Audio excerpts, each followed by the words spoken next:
से का कर रहनी अपन सेवा करे खातिर नु। हाँ साहब काहे छू गई रे? अरे सारे मेहरारू के जन्मदिन बीत गईल आ गोवा का टिकट ना भेजले हो।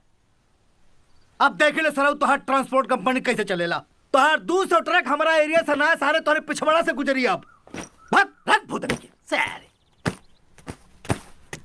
का रे क्यों आवता कि क्यों जाता? बाबूजी जाता नहीं, रहुआ के हमेशा खातिर छोड़ के। भाऊजी हाँ हमेशा खातिर छोड़ के? हाँ वो कहे रे हमके का मालूम। सर हम कुर्सी संभारी की मेहरारू करी माई के। हे भगवान अब का करी हो।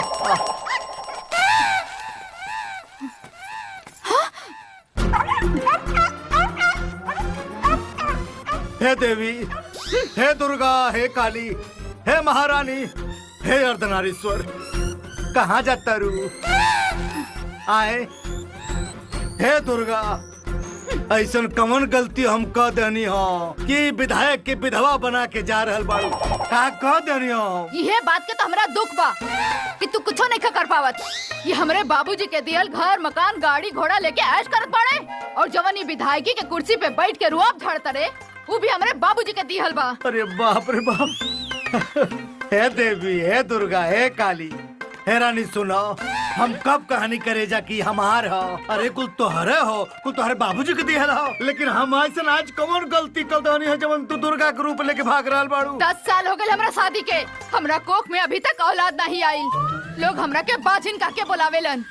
ताना तोहरे लगे नहीं खे और लोगन के ताना हम सुनी। हट हमरा के नहीं खे रह के तोरा संगे। बाप रे बाप। हे करे जा सुनो। हाँ सुनो सुनो यहाँ वा। हे करे जा सुनो, नाराज होके मौत जा।